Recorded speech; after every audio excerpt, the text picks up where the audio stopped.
it's going to be a very interesting evening, but at the end you'll all join her organisation. And, well, with that, I'll just let Zainab start, and then we'll have a little film, and then we'll have some time for questions. Great, thank you. Well, thank you very much, Mary. I have to say, first of all, not only thank you for hosting this, and thanks for Jen Lothrop, who helps us in a lot of the organizing in here, but it's a huge honor to be back at LSE. You see, I graduated from here 10 years ago. Oh, I didn't And realize it you were was around. one of the best years of my life. I had lots of fun. Not only partying, but also I learned that you learn as much from your peers as you do from your lectures and from your professors and each other. But it was really one of the most stimulating experiences in my life, and I still today cherish it. And it was during that time that I came up with the idea that we need to expand Women for Women Internationals to the UK. And since then, we have opened the UK office. And we have Kate Newstead and many of my colleagues here, which I want to thank as well for today, are joining us today. So for that, thank you very much. It's great to be back.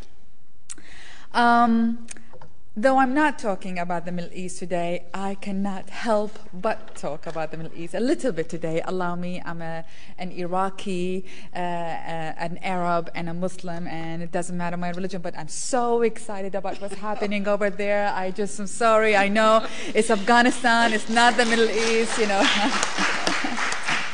And I know a lot of people confuse Afghanistan with the Middle East, you know, at least in America they do, so it's not the Middle East. But in the Middle East, in the Arab world, it is so absolutely fantastic. And it's exciting for me, again, because I lived in fear. And I honestly know what it fears, and that's a completely different topic. The fear that I grew up with in Saddam Hussein's regime, where it's like a poison gas leaked into your home every day, and you breathe it every day, and you resist it every day, and you sometimes die in it every day. So for people to break up their silence, for people to speak up, for people to take on their own physical space and not shy away from it and not be embarrassed and have the audacity to speak up. Oh my God, the Arabic signs in Egypt says leave. I mean, it's like, what? It's amazing in the Middle East. It's just absolutely amazing. And to have it move from Tunis to Egypt to Sudan to Yemen to Jordan is absolutely fabulous. So it's a moment of hope. And I also understand there in some of the news coverage that I've been hearing, people say, oh my God, we're excited sort of for the Arab people, but we're also scared which regime is going to take over. Is it going to be the religious ones? Is it going to be, should they have an autocratic regime? It's much better. It's safer. You can, control it. Is democracy appropriate for the Arab world? A lot of these things that you hear it on and off, people in private conversation and sometimes in some radio shows today on the taxi ride, actually. And the truth is, no one knows what's going to happen, but it's change. It's already happened. And for change to happen, it's jumping off the cliff. And sometimes you do not know where you're going to land. But that's part of the process, and that's part of the experience. I know in my personal life, every change that has happened in me was jumping off the cliff, and you hope you land, and I have.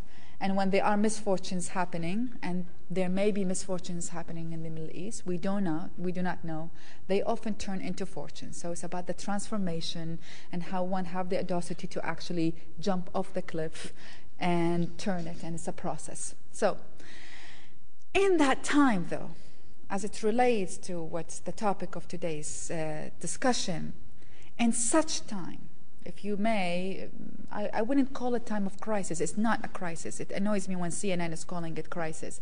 But in that times of turmoil, change, whatever it is, there are also lots of opportunities. That's when negotiations happens.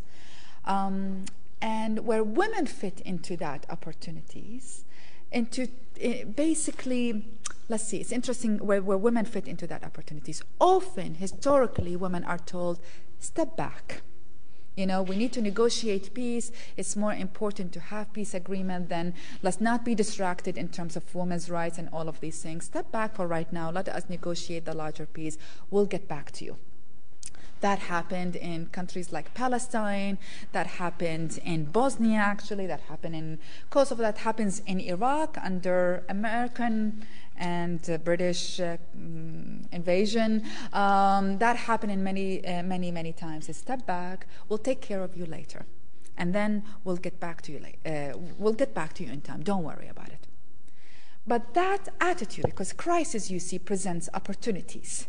So for me, point number one is one of the points is that if women don't take advantage of such opportunities, if they take advantage of such opportunities, we can move forward 10 years in terms of changes. If we do not take advantage of these crisis opportunities, then sometimes you move backward, and when you move backward in a significant ways too. Iraqi women, for example, is an example where women could not capture the opportunities presented by the crisis of the war for a variety of reasons, some of it in their hands, some of it not in their hands, actually. And as a result, I would argue Iraqi women moved backward in every single sense of definition, socially, politically, and, well, less politically, socially and economically for sure, less politically so. And there are women who have taken advantage of that crisis. South Africa is a good example, and they moved forward, and they moved forward much more significantly. So that moment of change and instability presents an opportunities. We must capture it. When we don't, we step backward much more. When we do, we step forward in more progressive ways. The second thing is that this whole attitude, which really very much exists, this is not an exaggeration, this is very much of a daily consciousness, I would argue, that women are secondary issue. Women's rights and the protection of women's rights is a secondary issue, is very much, in my opinion, missing on the fact that women are bellwether for the direction of society. I would argue violence often starts with women, and progress often starts with women. So rather than seeing women as a marginal discussion, which we usually are, you know, invite a couple of women to the meeting, check. Invite a couple of minorities, check. You know, you do this, you know. We need to switch that into having women as central to the discussion. When I say violence often starts through women, the only way I can see this, we're like the softest skin into the society. Bilharzia and some diseases enter through the softest skins, or another one which may not be appropriate, we're like the kitchen door to the society. When people enter through the kitchen door, it's not a formal entry, but it entered the house anyway, as opposed to people who enter through the main door. You know, it's a formal entry. So violence often enters through that kitchen door, and it's not paid attention to because it's just women. It doesn't impact us. But it does enter the society and the house and whatever, and the family nevertheless. A good example about that is actually the Taliban and Afghanistan. When the Taliban first came, they first brought law and order. You know, so they control the law. You see, religious groups or religious groups often want to control the private sphere. And that private sphere mostly is controlled by the law, family law, which entails marriage, divorce, inheritance, custody, things like that. And because the secular groups often want to do trade and business and all of that, so the trade-off is always, we'll give you the private sphere and give us the public sphere. I'll go back to the Taliban in a second. So you see that trade often is happening in political negotiation. It happened during British colonialism of India, for example. One of the worst laws in India, Bangladesh, and Pakistan happened during British colonialism vis-a-vis women. But we'll give you free trade and we'll give you market and all of these things. It happened in Iraq, in the midst of American occupation of Iraq. Give us democracy and give us free trade and all of that, and in exchange we'll give you family law. So family law in Iraq right now is by far worse than it was 50 years ago. I was reading the family law from 1958 and I was like, oh, I wish we have that now, from 1958. And so that trade-off often happens and is not paid attention to. It's just women. It impacts women more. It doesn't impact us men. It's just women. Again, back to the Taliban. If you look at the Taliban, first they brought security, law and order into the country, law, and then they started attacking women. And as one of my male colleagues in Afghanistan said, he said, first it started with women. When they said you have to wear the burqas and you cannot leave your home and paint your windows and you cannot go to school and all of these things. And he said, truth be said, Zainab, we all said it's just women, it's okay. And truth be said, I would argue, we all said it's just Afghan Muslim women, their culture. Well, eventually, that same young man told me, well, eventually it hit us, the men. And he said, the men, and he said, and I didn't know the story of the men. He said, we could not shave our beard. And if we had a beard, it had to be dirty and it could not be trimmed well. So he said, before we used to leave our homes, we'd actually burn the edges of our beard with the lighter to show that it's rough. And we put some dust on it. We had to wear the turban and etc., etc. And he said it got to a stage in which when I walked, people were afraid of me thinking I am the Taliban. And when they walked, I was afraid of them thinking that they are the Taliban. But he said it started with the women, and truth be said, I did not pay attention and did not care too much. And then when it hit me, I did pay attention and I did care. And I would argue until it hit America in its front door, we all cared, and it changed the world. And the story for me starts with women. So that's the story when we have to look at women as bellwether for the direction of a society, rather than a marginal discussion. The flip side, the good argument is the progress, and is actually South Africa and it's Rwanda. And I will talk less about South Africa. I talk more about Rwanda in this particular example. Right after the genocide, about 70% of the Rwandese population were women, because both men were killed and they were refugees, not only because men were killed, and they were in exiles. And there was a lot of progressive laws that changed in Rwanda vis-a-vis women. And there's a whole different discussion on Rwanda, but the gist of it for right now is that you have now 53% of their parliament are women. You have women very active in participation in decision making. Every single ministry has a gender budgeting. Every single province, mayor, governor, everything, they have gender advisor and gender budgeting. And just from a grassroots perspective, the indicators for the changes in the women we serve in terms of their political participation or economic participation are far higher than other countries, even though our team, our staff may be much better in other countries. Frankly, especially in health indicators or political participation, 15% of the women we graduate, grassroots women, are running for local elections. And these are illiterate, very poor women, compared to much lower results in other countries. So it does have an impact, that change that started with investment in women does have an impact 17 years later in Rwanda, one of the cleanest countries in Africa at the moment. And there's a lot of issues there. We can get there later. But the point I want to make, rather than seeing women on a marginal discussion, we need to see women as a bellwether, as an indicator for the direction of a society. And that shifted to the center discussion. There's a Talmudic saying, we see things as we are, we do not see things as they are. And I would say that we see wars as a frontline discussion, and we don't see wars as a backline discussion. You see, in all our coverage of war, we talk about the troops, the fighting, the military, the weapons, the political aspects of it. And that is what we see of war. And that is a true aspect of war, and that aspect is led by men. That is what men see, and that's what men mostly, not all, but mostly what men encounter war. And what we don't see, and the flip side of that, even in addressing how you address aid or development or all of these things, is also seen from a frontline discussion, as in distribute aid in Afghanistan from planes. And that's good enough for people. They just get packages of plane distributed. That did happen in Afghanistan. Second-hand clothing, military doing development projects. And I don't know if you saw, there's a recent documentary about one of the bases in Afghanistan. And it was about the U.S. troops, and I can't remember the name of the documentary, but it was the U.S. troops in that military base, very tense area. And there's a fighting between the Taliban and the U.S. troops.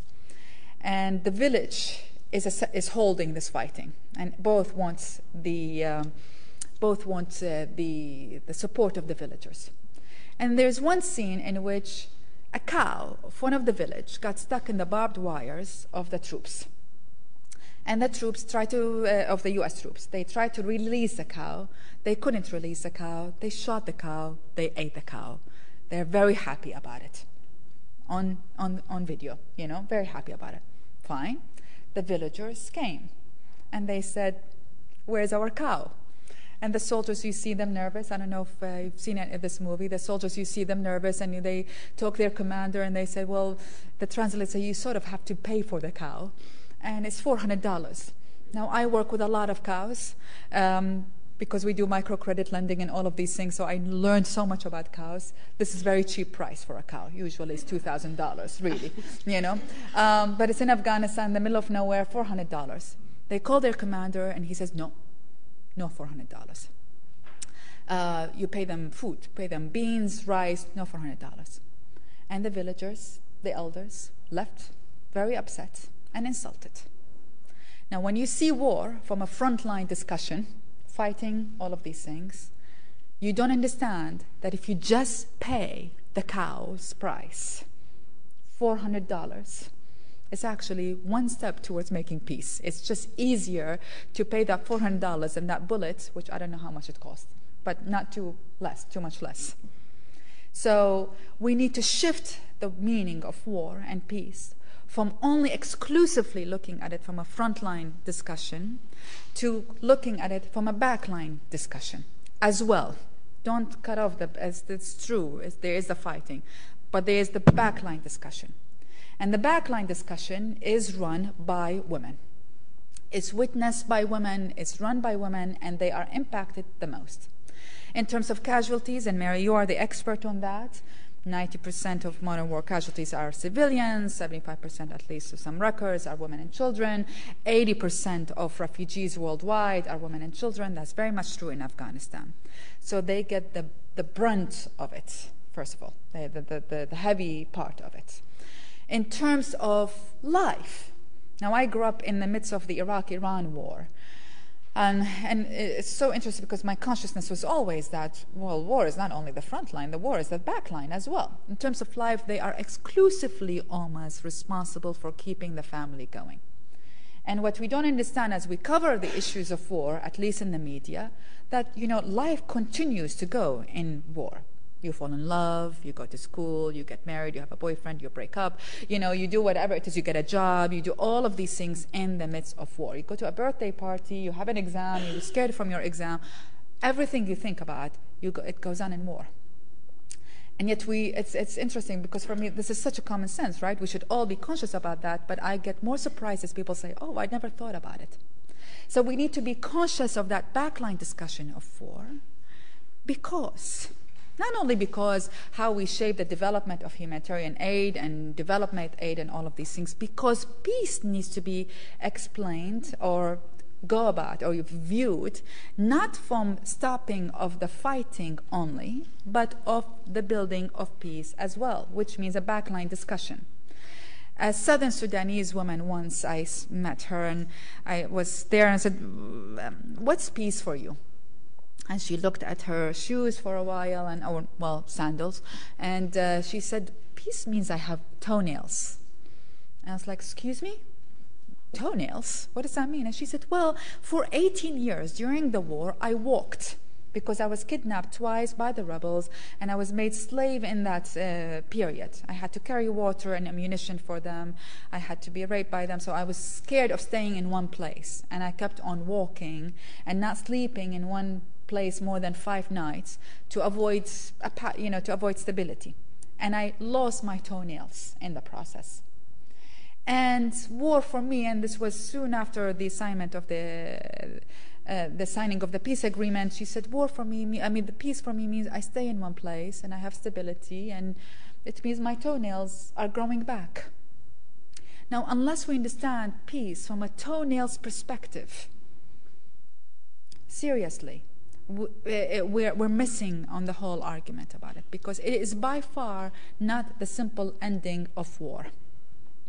And because it also that impacts how do you go about humanitarian aid, how do you go about development aid, how do you go about capturing people's agency. You see, in the aftermath of war, I argue that people are most active agent. The memory of the old life still exists and fresh. Of the fact whether you are poor or you are rich, the fact that you had a home and stable home is still very much alive. And the desire and the wanting to go back to it is very alive. And how you develop, how you shape the definitions of war or peace is very much how it impacts the development of aid and development projects in a way that captures the agency of people and them wanting to stand up on their feet, as opposed to being pacified and told, just go home and we'll throw you some food from the airplane. And I'm exaggerating in this example, though it is a true example. So that's one thing. Second thing is that we must include women at the negotiating table. And that's the whole point of my sharing today. We must include women at the negotiating table, both because they're getting impacted the most, they have the softest entry to another story of the society, and because they have the most at stake to keeping a lasting peace. So how we define peace, the investment that goes in military and police and army versus investment in development, infrastructure, and all of these things is very relevant. And that's when Afghanistan comes. So last year alone, America invested about $150 billion on the army in Afghanistan and Iraq, compared to about $150 million on development in these two countries. Iraq, alas, is gone. We'll see. That's a different. But you see, there's $150 billion in 1 year for the army, compared to about $150 million for development and aid. What women define, the reason you need them to be at the negotiating tables, not only because we need to follow UN Security Council Resolution 1325, which stipulate that, but also women are saying we need more development aid. We need more what they're defining nation building. We need more infrastructure. This is how we stabilize our families. That's how we get our acts together, basically.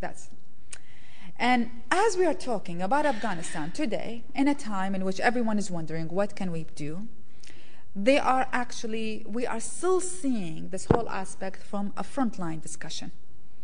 A military expert in a public Senate Foreign Relations Committee in America was saying this is about killing as many Talibans as possible. That was July of last year. It's about, at the end of the day, we need to be practical. It's about killing as many Taliban as possible. And when I was in the same testimony, I was talking about actually it's really about building infrastructure and helping people get a better life. Proven, in other countries that if you give people a better life and infrastructure and electricity and water and roads and all of these things, they actually would, that's how you sort of stabilize life. I was attacked saying, Ms. Salbi, we are in the business of war, we are not in the business of nation building. So nation building is a dirty word, at least in America right now. And I really mesmerized by how could nation building be a dirty word, and vis-a-vis war that is seen as still an acceptable word. And so we need to get women at the discussion table in order to redefine what war and what peace means. I was last in Afghanistan in August of last year. And while there, I met a woman who was 6 years old when she was promised to be married. She was 15 years old when she got married. And she was 16 years old when she became a widow and a single mother. And that happened during the Taliban time. And she said she was so poor, living with her in-laws. And she one day had to leave and had to sell hats in the street. She said, I owned one pair of shoes, and the Taliban caught me selling hats, and they were upset. So they took my one pair of shoes and beat me up with it, and they broke it. And I wasn't sure, actually, as I was talking with her, which one hurt her the most. the beaten and the humiliation, or the fact that they broken her only one pair of shoes. And it's like the way it hurt her that they broke that pair, and they beat her with it. So she said, I was beaten, and her in-laws were treating her badly, and there's poverty. And she talks about how her life changed when the Taliban were overthrown. Because there was progress in Afghanistan and vis-a-vis women in the last 10 years. We cannot deny that progress. There was, compared to Taliban's era. So just put everything in perspective. This is not everything is good and Afghan women are doing very well. This is good progress. It's progress. It's not good enough. There's so much more to do, but it's progress. We need to acknowledge and we need to push forward. So she talks about how she, in her case, she came to Women for Women International's program. We basically believe in a theory of change that access to knowledge plus access to resources leads to lasting change. And so every woman in our program gets an educational program that teaches her about her rights. She gets a vocational and business skills program that literally gives her vocational and business skills. And at the end of the year, she graduates and we help her get an income. And we measure our reality by does she have an income? Does she have a safety network? Women need safety network to hold them. Is she well, healthy, physically, all of that? And is she a decision maker? And we measure her decision making in the household as well as in the community. So to see the pattern of changes in terms of social changes. So she goes into the programs. This is a very good, successful story, and she started an embroidery program. Believe me, we don't only do embroideries, we do a lot of non-traditional skills, particularly in agriculture and farming initiatives and tile production, all kind of things. But in her case, it was embroidery. She did a side business, and she was hired by us because she's one of our best trainers, and she now earns between all of it, $450 a month. Huge. Really good salary. Well, not huge, but a very good salary. She was very proud. She said, my daughter, I'm determined to send her to college. And I returned myself to school. Huge, huge movement. And as she was telling me that, in that same day, earlier on, I had met with parliamentarians, women and men, who were saying there are negotiations happening between the Taliban and the Karzai small surroundings. And we do not know what's the negotiations. Women are not included in the negotiations, and we are being betrayed. And not only Karzai is betraying us, you, Americans and British and the Allies, are betraying us. You promised us prosperity, and you came in the name partially of women's rights, and now you're saying, chop, chop, too much. Perhaps it's not conciliable to have women's rights in Islam and in Afghanistan. Perhaps it's just not possible. So, too bad. And the truth is this, the story is complicated. The story is also, and this is a quote from one of the close advisors to Karzai in this particular reconciliation process that is going with the Taliban, who said, off the record, he said, women are, yes, one of the agenda item in the negotiations. And yes, they will have to compromise. I'm not denying that. But don't worry, it's not too much. It's just their mobility and their appearances. And this was a cool man. This was a liberal. He described himself as a liberal man. And so, even when you have a good man in here, this is not about a man or a woman. This is about women speaking up for themselves and for what they believe peace should be. And in women's perspective, my mobility is relevant. And my access to resources is very much relevant to peace and how I hold peace in here. And that's the reason. So you have the political discussions happening. Legally speaking, this is between the Taliban and the Afghan government. So when you talk to Americans about it, I have not talked to the British government about it, but when you talk to government officials about it, they said, we have nothing to do with it. But NATO transports these some elements of the Taliban. We all know it's happening. I think there's a recent BBC coverage of one of the Taliban saying we want to negotiate. And I'm not saying don't negotiate or not. This is not my role. My role is nothing can happen in Afghanistan. We cannot hold peace if women are not fully included at the negotiating table. I do not know what they want. They know what they want.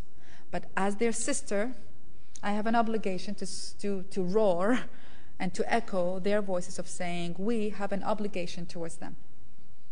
Money, political power, whatever it is. America and England and the Allies generally have a huge authority over there, and we have much to do there. And so this is not an easy discussion. There's an invasion in here, there's a foreign occupation, there is the women's rights, and there is the Taliban, and you want peace, and America wants withdrawal, and I don't know about England, but there's all of these things. It's not the easy one. But it is, for me, a very easy decision. How do you look at peace and be able for all of us to look at ourselves in the eyes, particularly politicians, and say we did not sacrifice women. And we are this close to sacrificing women again in Afghanistan. One woman, to quote, told me, do you really want to do that? Do you really want to say again, it's just women, we'll just compromise them and then have you be hit again 10 years later? Do you really want to try your philosophy again and be hit again 10 years later in America? Or do you want to learn from your lessons and be proactive and say we cannot have peace agreement in Afghanistan without women fully included? Now, and that's why Women for Women International, and I unfortunately didn't talk much about the organization, which I know my team will not like me for that, and that's why I think there's a video to make sure that we will talk about the group. But that's why Women for Women International is focusing the celebration of International Women's Day. This is marks the 100th year anniversary of International Women's Day, this March 8th. And we're focusing all our pledge and all our demands on asking for everyone, the allies particularly, but everyone, to ensure that Afghan women are at the negotiating table, no more, no less. And truth be said, whatever they choose, I will respect it. I don't care. Our choice, our work is to make sure that not only we abide by international law, but abide by our moral responsibility to ensure that they are represented. So please join us on International Women's Day by not only signing the pledge, but also we are actually all meeting at the Millennium Bridge.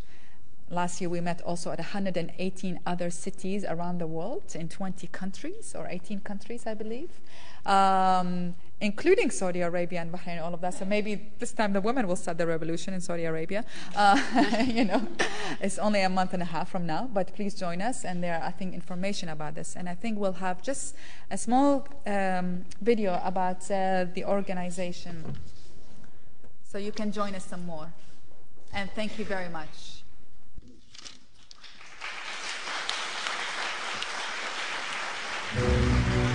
15 years ago, Bosnia was in the midst of a horrific ethnic cleansing. The killing would last 4 years. Rape was a weapon of war.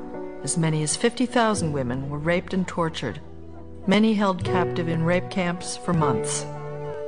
Zainab Salbi, a young Iraqi woman living in the U.S., read about the war and watched as the international community failed to respond. Having lived in Iraq, I know what it feels to be in war, and you feel isolated and you feel the world has forgotten about you. It was my personal responsibility to do something about it when I could. Newly married, Zainab and her then husband Amjad took the money they had saved for their honeymoon and went to the Balkans. I was 23 years old at the time. I wanted to do something to help few Bosnian women. Zainab went door to door, meeting women and listening to their stories. It's terrible when you have everything and then suddenly it's gone. I had no husband, no son, and no money. You don't get used to the stories, and I think one should never get used to the stories. I would worry about myself the day I stopped crying. Those stories moved Zainab to start Women for Women International. The organization began with 14 women, and each month there were more and more. The intention was always, how can we help her stand on her feet, even in the midst of war? Women for Women began matching women in Bosnia with sponsor sisters in the U.S. who could provide them with emotional and financial support. Sarajevo was besieged. It was very dangerous. Here we are in the tunnel. It was the only way we could leave or enter the city. Letters smuggled through a tunnel were a lifeline between the sponsor and her sister. Dear Colin, you write that you hope we are safe. In this city, there is no safe place. When they got a letter, It was like a miracle. Finally, we knew that we are not abandoned from the whole world. Rwanda, 1994. In just 100 days, nearly 1 million people were killed. 500,000 women were raped. Again, the world did nothing. When the Rwandese genocide took place, a woman contacted us and she said, I love what you're doing in Bosnia. I think you need to do it in Rwanda. Then every country, it came this way. Someone saying, could you please come and help us? We really need this. Could you please come and help us in Congo? Could you please come and help us in Afghanistan? This will be a new beginning for you. We'll provide you the support. We'll connect you with another sister from another part of the world. We'll teach you skills so you can get jobs. We'll give you training about women's rights and about literacy. Over and over again, it's been the same. If you can help us to gain new skills, if you can help us to learn how to read and write, believe you me, we will take this country to a different place. The $27 each woman gets every month, gradually up to the end of a year, leaves this woman's life changed completely. It gives them an energy to continue saying, even me, I can make it. Even me, I can do it. Even I can change my life. I bought land and my children resumed school, so I feel a complete woman today. The teacher educates us about women's rights. We were like blind people, but now we can see. We take women and move them from a victim to survivor to active citizen.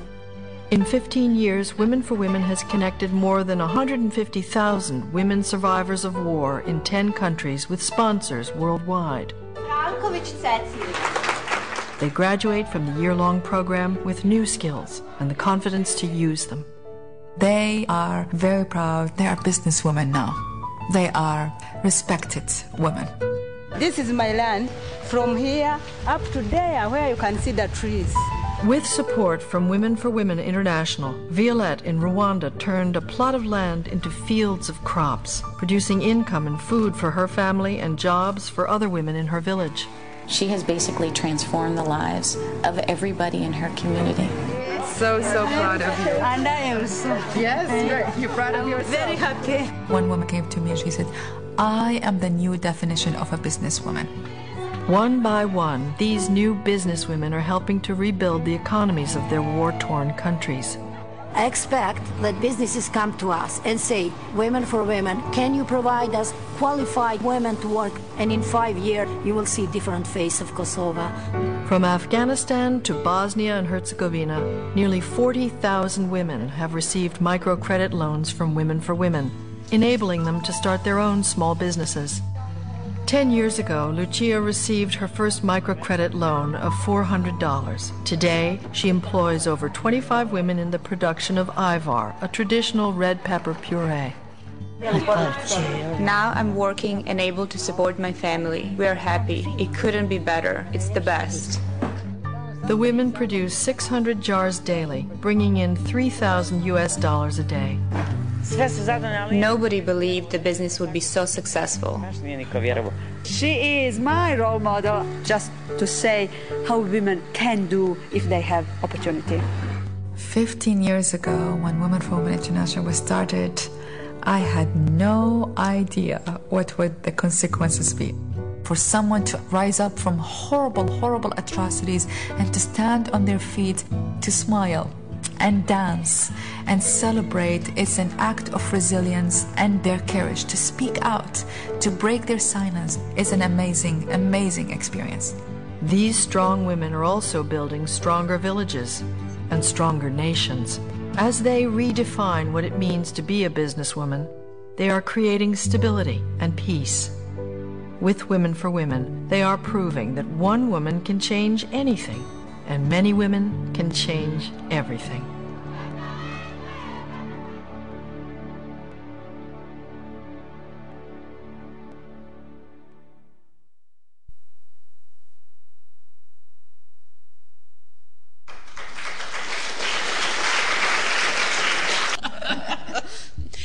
Okay, so who would like to ask a question? Yeah, the lady over there. Hi. First of all, I'd like to say that I was completely overwhelmed by both you and your speech, and I have had the privilege of listening to you before, so I feel that much more privileged. And I've worked for a women's organisation in Cyprus, which is a post-conflict community, post-conflict country. And again, in a women's organisation, I started from a very young age where I thought that it would be very easy to change the world, and I felt that I alone had the energy to do it as well. So only at the age of 24, I feel very kind of disappointed at times when I feel that there's so much, like, there's so little in my hands really, but you know, you keep struggling. And it's amazing to see how NGOs like this, you know, bottom up, just have been able to empower women and make change. One dilemma that we have in Cyprus is, you know, it's a post-conflict country. There has been ceasefire for the last 34 years. And so the remnants of the battle and the war aren't really as strong as they were in countries like Rwanda. So, you know, I do feel that in countries where the conflict is closer, people do have a stronger urge to move towards change. So we do have the disadvantage that it's been so dominant. My question to you is, in a women's organisation where the resources are so restricted, at the moment, the biggest dilemma that we're facing is whether to invest in empowering women in bottom-up development projects such as this, or directing our resources into getting women on the agenda in terms of finding a solution for the problem in Cyprus. And how do you strike that balance when you have a small organisation with limited resources? Well, first, thank you. I hope the overwhelming was a positive one. Sometimes it is negative. So, thank you. Second is, I would say, you need to have a bridge campaign in Cyprus. Imagine if both Cypriots women from both sides sort of meet up on a bridge and say, because this is what when we did that for the first time last year, Rwandese and Congolese women who otherwise, there's a huge tension between these two countries. And the two governments were not happy with us. They're like, we're not happy. And we said, okay. The two women are just going to celebrate on both borders, and only few will meet in the bridge. And the bridge you can make up. I mean, it doesn't have to be actual bridge. And that day, hundreds, just of women just start celebrating and dancing and all of these things, and they joined. And the governments on both sides looked so shocked that in honoring of women, they kept the borders open for 24 hours. In Bosnia, Bosniak and Serbian and Croat women met on the bridge that the first two people got killed, the boy and the girl. But it's a public statement. It wasn't that they don't talk to each other, especially if they're in Sarajevo, but it was a public statement saying, it's about time. So I would say you need to do some public statement of women on both sides to come together.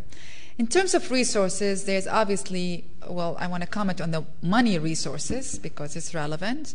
According to Nike and Novo Foundations, 2 cents out of every development aid dollar goes to girls, for example. I don't know about women, but we are still getting the breadcrumbs of development and humanitarian aid, as opposed to not even a decent share, let alone an equal share.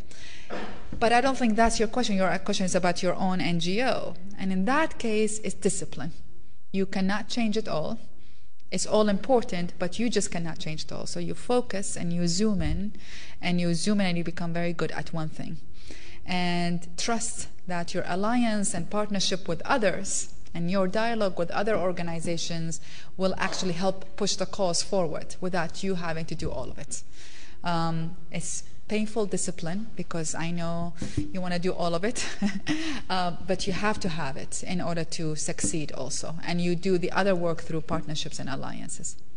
I hope I answered your question. Yes, at the back here.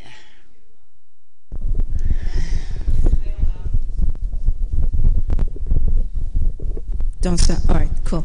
Thank you very much for your great talk again. I was just wondering, to the extent to which the NGOs such as great as this one can work with the UN at some point, because I know some other microfinance institutions who are doing some developmental work in Malawi, for example, and they're getting some contributions from the UN, which in some cases makes a lot of difference. So I was just wondering if you cooperate with other NGOs or UN in particular. Yeah. Well, This group is right now 17 years old, so this is sort of an old video.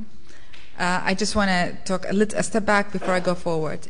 When I was 23, I started it. I had zero nishta nada ghiyan wala ishi. I was, really. So each one of you are going to be able to do whatever you want to do, because if I was able to do it as a refugee in America, so can you, So the secret here is you keep your financial independence if you can. It's very hard when you're raising money, and I spend more time raising money, unfortunately, than I do in the program, truth be said. But 55% of our revenue comes from grassroots, comes from people who give us from £10 to £300. This is grassroots, small chunks at a time. And I have to say, even in the midst of the financial crisis, though the truth be said, we were saved by a big chunk of major donor who gave us $15 million, God bless him, it's true. It's the grassroots that kept us alive until that, until we got one breathing room, So I would say you must make sure that whatever you do, you still have the chunk of your supports from the people, from the grassroots. And then you can take it from the whatever it is, whether it's the UN, sometimes you have to take money from the corporations or foundations or whatever it is. But you keep always that, the essence of, I believe the essence should always be grassroots. We do get funding from the UN, particularly UNDP and UNHCR. And that has not impacted our ability to push the UN. But it's how you push in the, I think you can get money, and I think you can push is how you push. And not a confrontational way, but more in dialogue and more in pushing. But I didn't feel our ability to get money from UNHCR or UNDP hindered our ability to criticize the UN for their role in rape in Congo or for the increase of the attack in the last few months. Not at all. It was not, political buy-in. Okay, over here. Thank you for the amazing talk. And my question goes, you just mentioned a resolution 1325 and a couple other resolutions that came after that. And I would like to ask you regarding resolution 1820, if after the approval of the resolution, if you've seen anything, any of the follow-up or the expectations that we had under the specific resolution, precisely linking rape as a weapon of war, being a threat to international peace and security. We know that this phrase, threat to international peace and security, is the potential trigger for any other military intervention. And so I would be interested to hear your take on that. Thank you. Wow, okay. You know what, I'll answer it in different ways. As in, that there was a 10th anniversary of 1325 last September, or last fall. I think there's some progress in it, but not much. I honestly think in terms of the UN, but there's progress, as in America for the first time is having a national action plan, for example, on 1325 and allocated some money. There's some progress where few countries joined in actually in the last 10th anniversary. I look at it as, my real opinion is, these are progresses. That's good. These UN Security Council resolutions, all of these things, these are all moving step forward. But the truth is, if we just look at it, we are still, the issue of women is still a marginalized discussion at the UN level and at the governmental level. There's a progress. What in the resolutions you mentioned, or in the fact that we have UN Women, for example, now with the leadership of Michelle Bachelet, which is fantastic, I think. It's absolutely, she's really brilliant.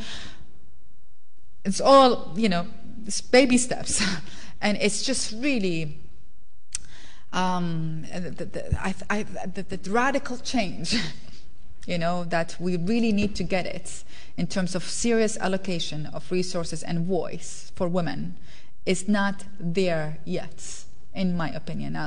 So the way I will answer it is, there's an Italian story of a disturbed child, and he was doing a lot of damage in the school. And the school gave him a puzzle that will take him months to solve. Oceans and mountains and rivers and all of these things. And they thought this will keep him busy and he will not destroy anybody, he will not hit any child. And they came after a few minutes to check on the child, and he had solved the puzzle. And everyone was surprised. How could you solve the puzzle? It's 15 minutes only. And they saw that he flipped the puzzle upside down and saw that there's a shape of a simple apple, and he followed that apple, and he solved the puzzle for 15 minutes. I argue that the apple is women. And really, the UN has not gotten that, in my opinion. You know, there's some progress. Good. I don't want to dismiss the progress, really. I want to respect it and acknowledge it. And by far, we need to go like 90 times more steps, 100 times more steps in order to reach what it is. And we need to get that women are the apple. You can't get MDG goals if you don't focus on women. Human development goals if you do not focus on women. You cannot get peace and security if you do not focus on women. And I'm not sure that consciousness is there yet. It's in a transformative, we're living in a transformative era, but that consciousness in the system that the gender balance is a must is not there yet. So I'm not sure if I answered your question, but in a generic way, sort of addressed it, hopefully. Yeah.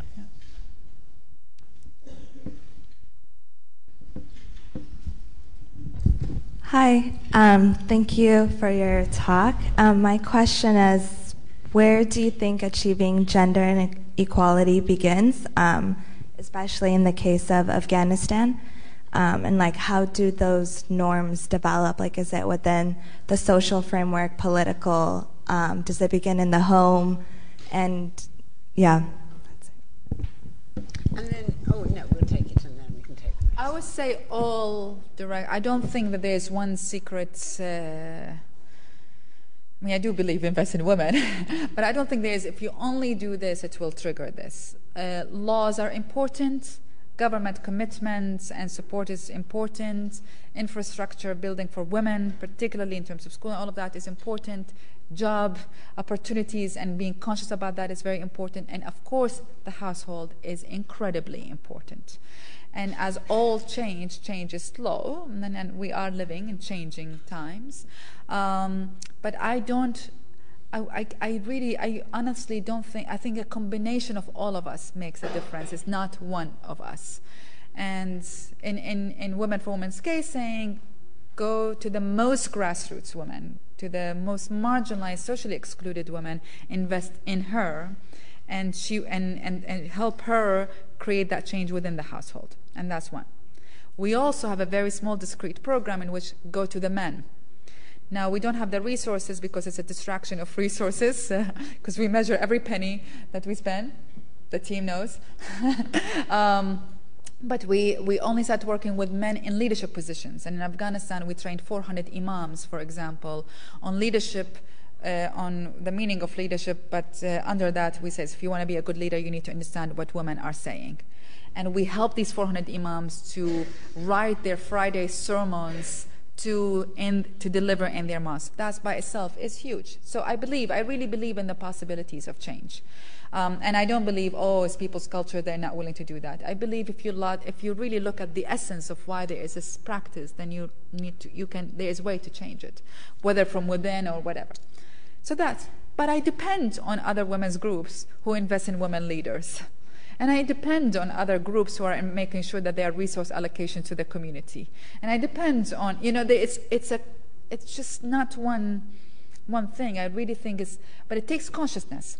So if you ask President Kagame from Rwanda and you say, why did you invest in women? Because he was very clear and strategic. It was one of his first steps. He says, I didn't do it for women. I cannot build my country if I do not make sure that women's voices are up. So it was his conscious decision, I'm going to have to invest in order to fix the country. That consciousness does not exist in the UN, in my opinion. It does not exist in Afghanistan, definitely. And frankly, it doesn't exist in our foreign policies, whether it is America or UK or whatever. It doesn't exist in foreign policies. I think Hillary Clinton is making a lot of progress in terms of statements and all of that, but there's a long way to go. Thank you. The lady over there. I'm going to stay here so I can see you. Yeah.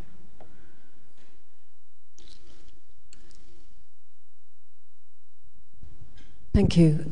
I just wondered if I could pick up slightly on your comment. You alluded to South Africa, where I've been working on and off for 30 years.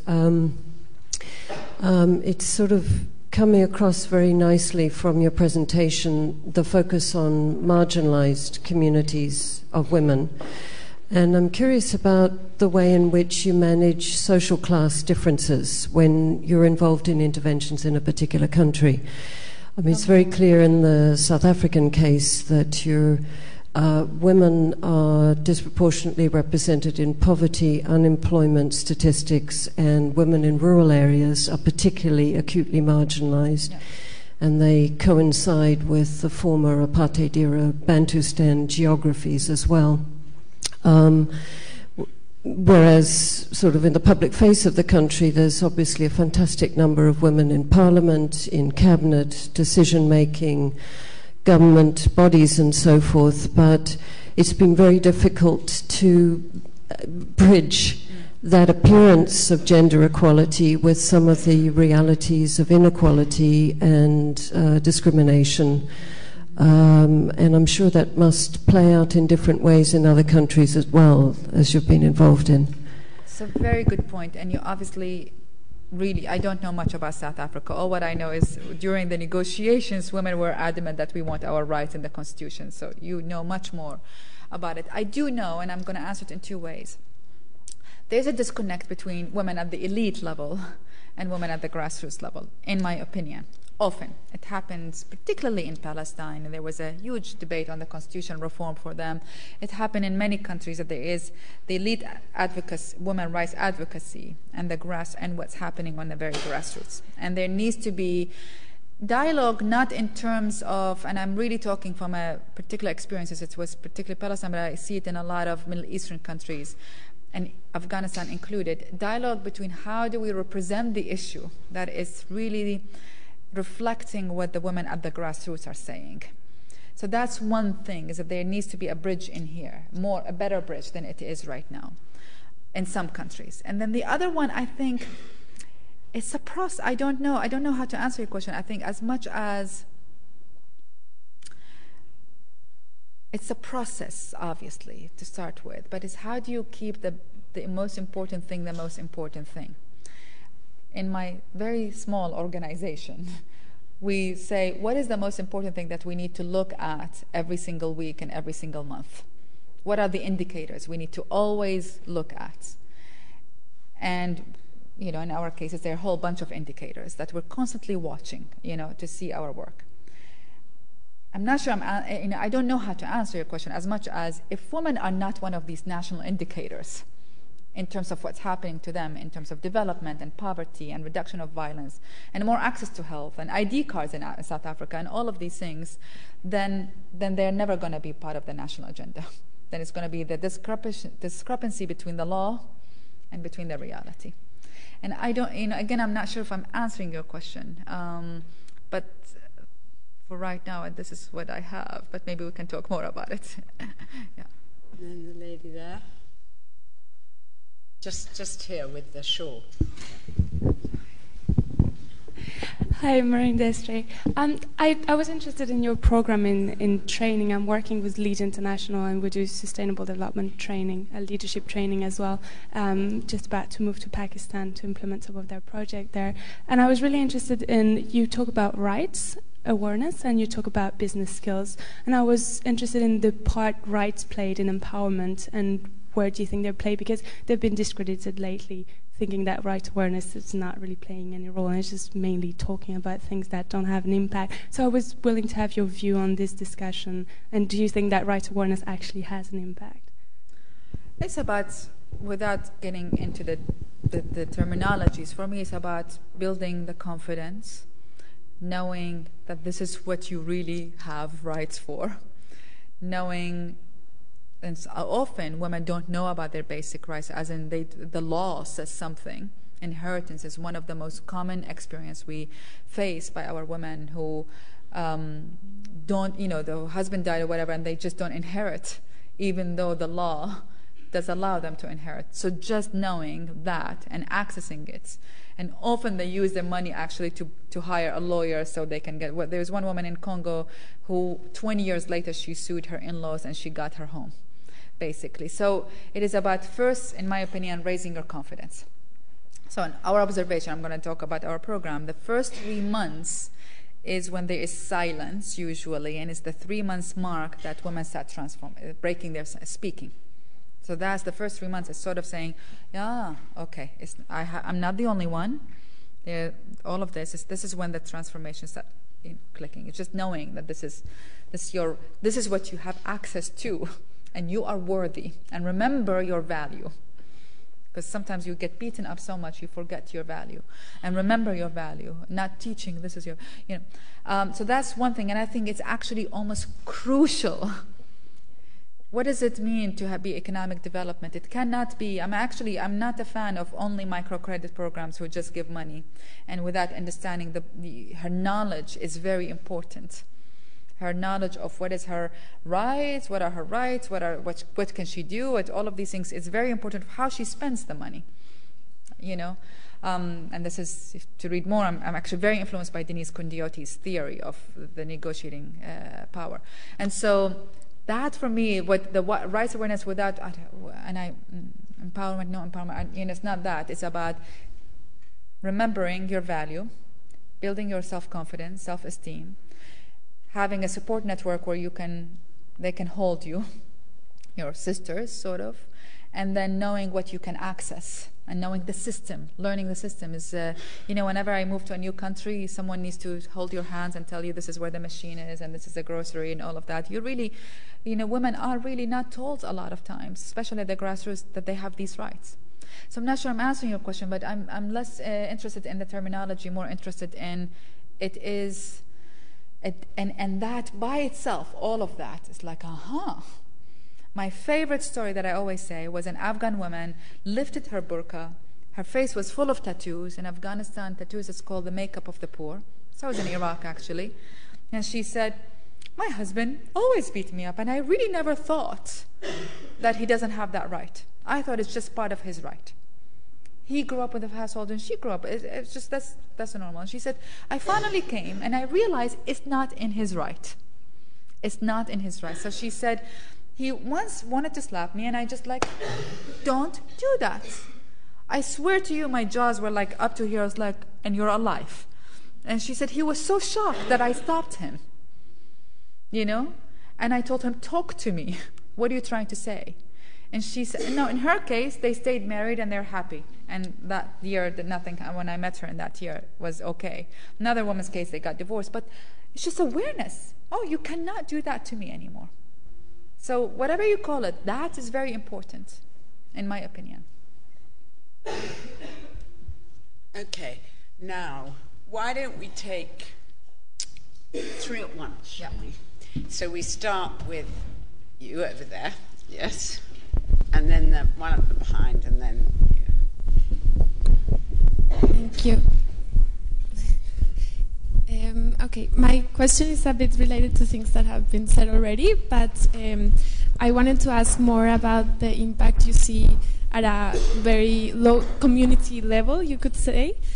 So what I'm thinking is, first, in terms of your microcredit programs, how does Women for Women International ensure, or what do you think is required in order to make it sustainable and to make it last for a long period of time?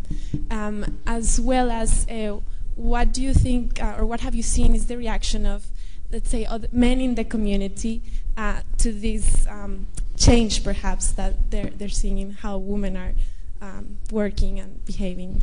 Yeah. Thank you. And then there's the lady at the back.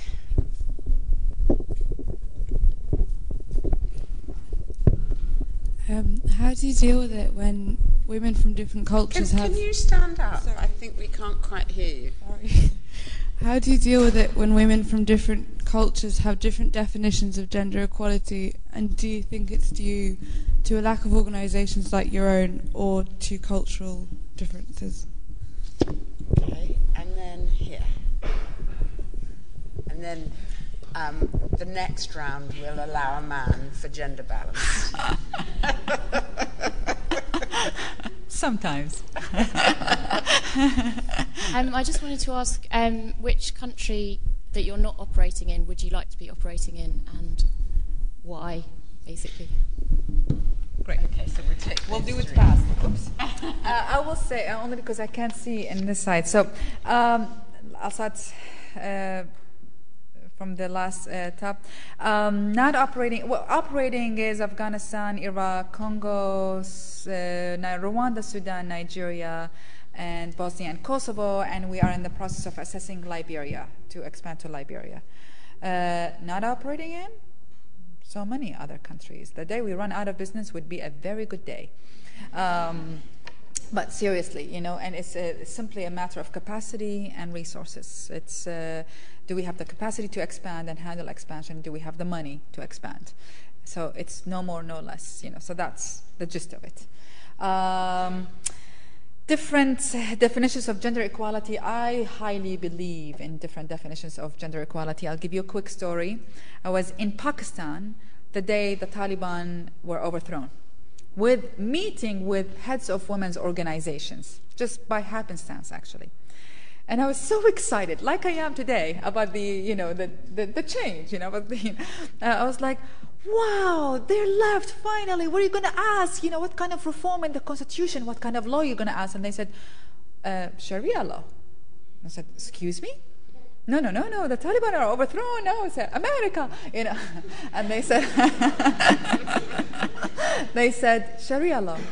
And they said, don't, and they saw my confusion. Now, I'm a Muslim. You know, I still would not, it would never occur to me that I would ask for Sharia law. And they said, don't confuse our hatred of Taliban with our hatred of Islam. We want Sharia law. And we are women's rights activists. And we want this and this and this. And I believe it's okay. That's their decision. I actually really believe Sharia law is just a framework of expression. But as long, just like I don't care about the word, this word or this word, at least where I am, as long as you make sure that there's these rights, you know, the details of it worked out, then, you know, it's their decision. And if I am to ask a fellow Muslim woman to respect my decision to wear what I'm wearing, I must respect equally her decision to wear what she's wearing, or to her lifestyle as I ask her and expect her to live my lifestyle. And I say that because that's when a lot of the same thing is about Africa or any other culture you want. It's the same answer, I would say. It's we are beautiful in our differences, and we are perfect in our imperfection, and I'm really happy with that. No judgment.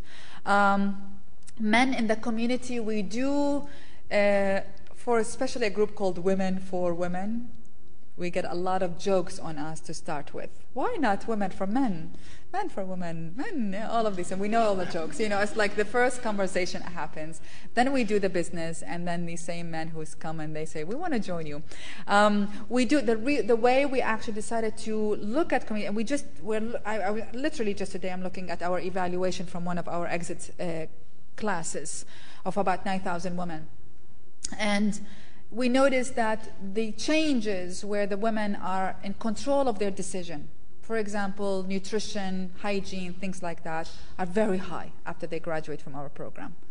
But the changes that relates to the community or to their husbands, still changing, but not in the same radical ways that the other changes are happening, as in contraception or birth control or whatever it is, you know, or as in running for election or the community decision making.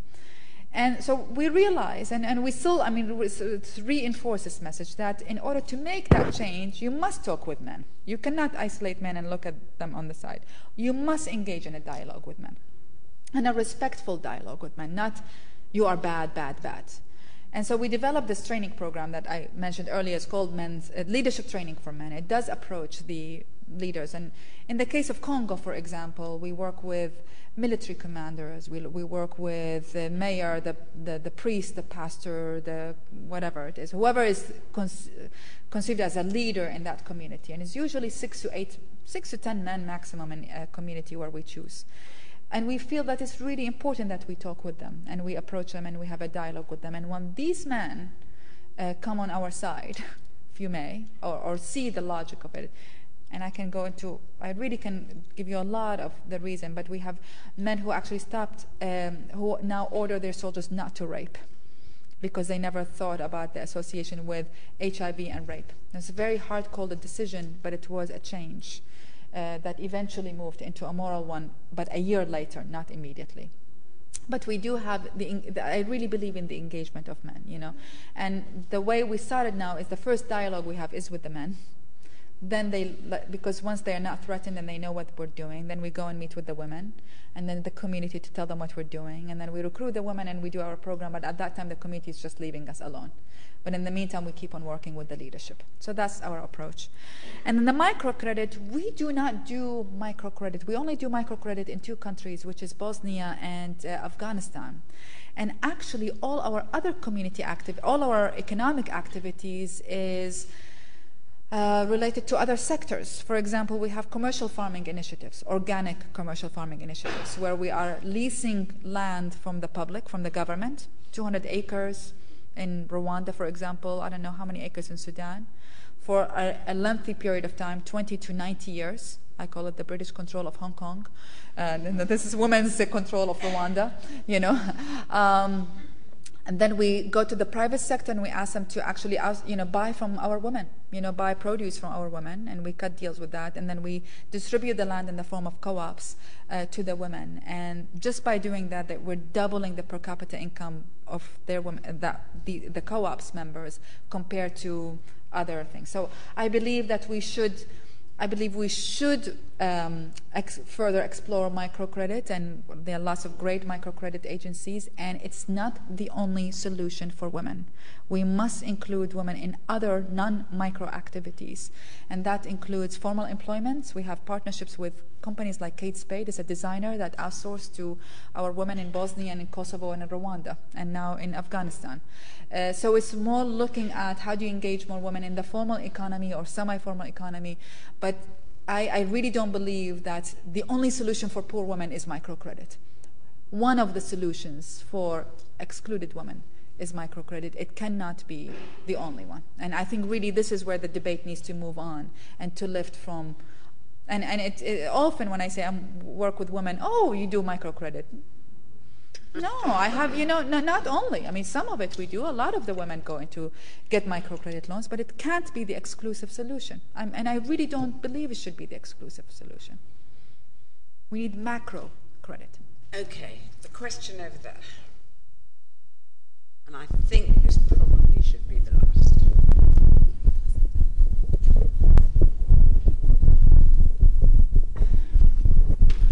Hi, thank you for coming. My question would be, you said that you did not work with the countries you mentioned that you did not work with. What steps are being taken from your organization in collaboration with organizations in Iran and China? And that would be my first question. And my second question would be, could you elaborate more on how you would go about to bring in the women in Afghanistan into the negotiation table? So the question is, do we work with women in China? The women's rights organizations in China and Iran. And how would you go about bringing the women to the negotiating table in Afghanistan? Okay, great. So no, we do not work with women's rights organizations in China, only because we only work in conflicts, and these are the countries that we can work on it, although you can argue part of China has conflict. But no. However, we're just starting a debate. I actually think we need to have a dialogue with the Chinese women, and we do have, are we having women in China doing bridge meeting? On the Great Walls. Okay, great. So we do have, it's starting basically. Women are meeting on the Great Wall of China for the Women's Day, International Women's Day. So it's starting, but not. I think this is pretty new. And it is a big issue because a lot of people from Philippines, from China, it's a big issue where how do you stay focused, because we must reach efficiency and scale to make sure that we have a best usage of every dollar to the women, use and reach out to different countries. So it's a struggle that we're constantly having to navigate. In terms of how do we go about the women in Afghanistan, yes. So, in my experience, at least in America, is people are quoting, and politicians in America particularly, are saying, well, we cannot talk about nation building because our people do not want it. And it's just, this whole women's rights, Afghanistan, it's just not going to be. So we might as well give up and just talk to the Taliban. And mind you, I'm not saying don't talk to the Taliban. I'm just saying don't talk if women are not included. I'm just to be very specific, just women needs to be, whatever decision, women need to be part of it, and they can do whatever they want to do. So one step, this is what we're good at as a grassroots organization, that's why we're having a pledge, and we're having focusing all our campaign on Afghanistan is to actually mobilize the grassroots. It matters. When you go back to the politicians and you say, we just got you 1,000 names or 10,000 names or 100 million names or whatever it is, saying this matters, It does make a difference. My biggest lesson on that, I was next to the Iraqi Prime Minister a few years ago, and again he said, women for women, really? And then I said, and they were joking, all of them. And then I said, sir, we just had a survey of 2,000 Iraqi women across the country, and let me tell you what they say about you. And that discussion immediately said, can I see the report? Wow, who are these women? Oh, okay, all of these things. So I really believe in the power of grassroots and getting the voices of the grassroots. And you do that we're doing in Afghanistan by two things. As a Women for Women group, we're asking the grassroots to speak up about it and mobilizing this campaign. But in the meantime, we're actually in dialogue with Women Parliamentarian and other women's organizations who are focusing on women in leadership, basically, and they are pushing, but these are backdoor discussions, not from, they are pushing on how do you get more women at the negotiating table. So you do it in what we can do is our expertise, which is grassroots mobilization, and really thanks to Kate, who's the director in here, who is the champion of that. Well, I'd like to make before we close, I would like to make a little comment and really an addition. I'm thinking a lot about what you say, and I agree with you very much. I think gender imbalance is at the heart of conflict, in the sense that I don't know of any war or armed conflict where there isn't a gender imbalance, and where, in fact, the warring parties... why is it so important to warring parties, whether they're nationalists or religious extremists, that issues about the role of women, why does it play such a role? And we haven't really explained it, but nevertheless I think there is a key link between gender imbalance and conflict, between domestic violence and violence, and political violence, and it's something we need to explore, and it's something, I think you're absolutely right, that the UN don't get. They pay lip service to gender mainstreaming, and they'll say how nice Zainab, nice Mary, but they don't really believe it. They just think they're being nice to the women. Yeah. They don't understand that it's at the heart of how you deal with things. And I've thought a lot, and one thought I have is that in order for women to get into prominent positions like Hillary Clinton, you actually have to play a male role. It's something to do with our political process, actually. That, Hillary Clinton had to be the most hawkish person on the Senate Armed Services Committee before she could. So somehow we need to think also, I think, about the political process and how we create. It's not just about getting more women in there, it's about changing the roles of politicians, and I don't know whether that's something you've been giving thought to. I think it's both. A Mexican woman parliamentarian was telling me once, she was in the finance committee in Mexico, in the parliament. She said, when I was the only woman, I hesitated to talk. I wanted to prove that I'm like the guys and think like the guys, and I wanted them to respect me. But when I was, later on, one of 4 women, I spoke. So I think it's quality and quantities. I think we need to increase the quantity in order to give us confidence, because otherwise, if you're the only one in the room, then you do. We all then go through our own personal processing of confidence.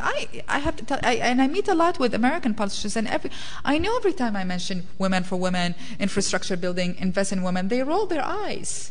and I see them there rolling their eyes, and it's so you go through your own insecurities and to be accepted by these things. Now it's very easy for me because it's just you can't escape it, women for women, so might as well do it fully, But if you're a politician, so it's hard. So I think it's the first go for the quantity, and my bet is eventually when we have enough confidence, because it's our issues, then you start working, then the quality starts improving. Then we start having more guts to speak up, and then you reform. Because I totally believe that the political infrastructure is a very it's a masculine one, not male. It's a masculine one, and that we need to balance it to be the masculine and the feminine. And to do that, you just need more. And it's so horrible, the political process. I mean, most women don't want to do it. Right. I wouldn't, right. But I encourage, especially, whenever I speak to particularly students, I say, please go more to politics and to the corporations. Because we are the majority in the civil society, and by far underrepresented in the corporate world and the government world. And the only way we can change it is if we populate that world as well as a civil society, So, but I would say you have to go to that. I mean, you don't have to do whatever makes you happy, but we have to consciously say, how can I go to that world and change it? Well, on that note, which is a great note, thank you very, very much. Pleasure. That's very great.